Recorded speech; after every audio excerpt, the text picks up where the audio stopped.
If you want power, you must prove loyalty. Bring us the of someone you love. Dave's heart pounded as he broke in tears.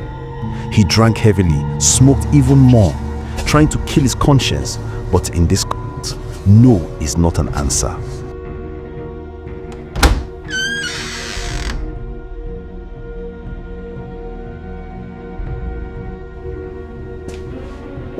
That night, as he staggered to the room where Mama lay, the world went blank.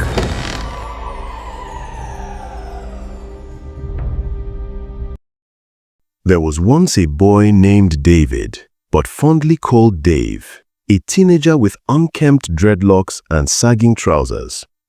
Life had not been kind to him. His parents had both died when he was still a child, leaving him in the care of his grandmother. Mama, as she's fondly called, was a frail old woman with wrinkled hands but a soft heart. She had raised him with everything she had, denying herself comfort so that he could eat, schooling him even when she could barely afford Gary to drink. But as Dave grew older, he grew stubborn. He stopped listening to advice. He would sit around the house all day. Mama, bent and slow, swept the compound with a short broom.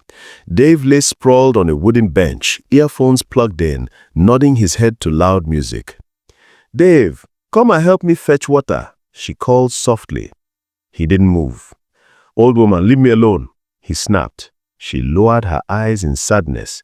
A neighbor across the fence shook his head and whispered, "This boy will finish this woman and she won't allow us to handle him." Whenever Mama corrected him gently, he would lash out with harsh insults. Yet, no matter how badly he treated her, she never raised a hand against him. Instead, she would sigh and pray quietly, "God, protect this boy. He doesn't know what he is doing." One day, Mama stirred a pot of watery soup. She dished the meat into Dave's plate first, before taking the broth for herself. He came in, snatched the food, and walked out without a word. Neighbors scolded him, and some even quarreled with Mama that she is the cause of the boy's cold and disrespectful attitude towards her due to lack of discipline. But she would always say that he would change. As time goes on, Dave started moving with the wrong crowd. He joined a gang, boys who roamed the streets at night, drinking and smoking.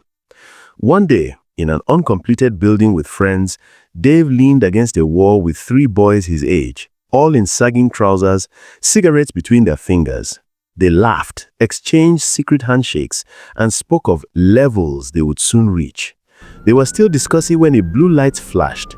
Before they could run, the police arrested them and pushed them into a van. Dave shouted, "I didn't do anything," but nobody listened. Hours later, Mama arrived at the station, clutching a nylon bag of food and a small envelope of money. She begged the officer, "Please, my son is still a child. Forgive him this once." Well, this is not the first time he has been to police station, but as always, each time his grandmother would rush to the police station, pleading and paying what little she had to secure his release. Before long, they lowered him into a... From that point, his life spiraled downwards. He was arrested many times for fighting, robbery, and even carrying... People in the community whispered, "This boy will be the death of that old woman." But Mama never gave up. She still believed her grandson could change. "Spirits of the forest, hear my call. Grant me your strength." Then came the day everything changed. Dave's introduced him to a deeper, darker circle. They called themselves the Brotherhood. To prove his loyalty, he was told he must make the ultimate sacrifice. That evening, on a clearing deep inside the forest, lit only by candles, the leader of the Brotherhood placed a hand on Dave's shoulder. "If you want power, you must prove loyalty," he said. "Bring us the of someone you love." Dave's heart pounded and his stomach turned. He tried to speak, but the others began chanting, their eyes glowing with expectation. After the night in the candlelit forest, Dave came back home changed. He sat on the wooden branch all day, staring at nothing, his dreadlocks hanging over his face. Mama noticed.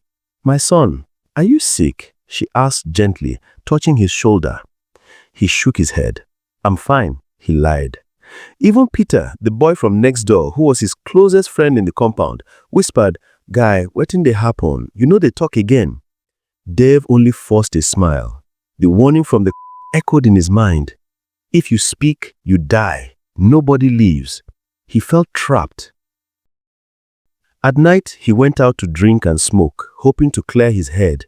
The more he drank, the heavier the knot in his chest became.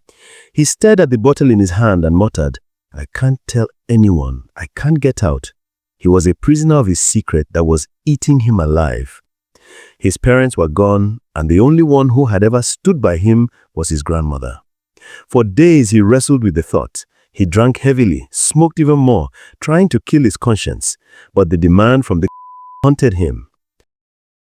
On that fateful night, as Dave sat alone on a bridge, legs dangling over the water, cigarette shaking in his hand, he remembered his grandmother singing to him as a child. He threw the cigarette into the river and put his head in his hands. "I can't do it," he muttered. But then his phone buzzed. "We're waiting," the message read. He sighed deeply, brought out another cigarette, lit it up with a heavy heart, smoked it in a haste, and then gave out a long hoof. Dave stood in the doorway, hidden under his shirt. Sweat rolled down his forehead. The night was under the cover of darkness. Dave crept into the small room where Mama slept. The compound was silent. Moonlight spilled into Mama's room. She slept curled up on her tiny bed, clutching her worn-out Bible, and was breathing softly. He looked at her, memories flashing through his mind. Her carrying him to school, feeding him with her last coin, praying for him when no one else cared. He took one step, then another. His hand trembled. Then, in a blind rush, triggered by his thirst for power and acceptance, he swung. Everything went black in Dave's mind. For several minutes, he just stood there, staring, heart pounding, hands shaking, his clothes wet with... He was in shock, breathing like a trapped animal.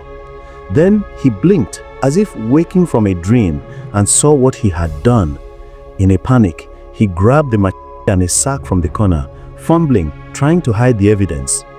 Just then, Oga Emeka, the neighbor Mama had called earlier to buy her some medicine, pushed the door open. He froze in the doorway at the sight of Dave, who wasn't expecting anyone, trembling in his hands, clutching the machete. Oga Emeka's eyes widened. "Jesus, what have you done?" he shouted, stumbling backwards. His cries echoed through the compound. Within seconds, other neighbors rushed in. They pinned Dave to the ground before he could escape. Mama lay motionless. The neighbors called the police, their voices a mixture of fear, pity, and rage. The news spread like wildfire, awakening the community that night. Dave killed his own grandmother, the same grandmother who had sacrificed everything for him. The community was outraged. Even his fellow members abandoned him, fearing the curse and punishment that would follow anyone who spilled innocent family. The police came. Dave was handcuffed, his head hanging low. He was arrested, this time for good. Mama's head was taken to the morgue, awaiting her family members. Prison walls closed around Dave like a coffin. The boy who once strutted the streets in sagging trousers now sat on a cold concrete floor, his head in his hands. Every night he saw his grandmother's face in his dreams, not angry, but crying, whispering prayers for him as she used to. Weeks turned to months. The noise of the cell, the stench of sweat and metal, the sound of iron doors clanging shut became his new reality.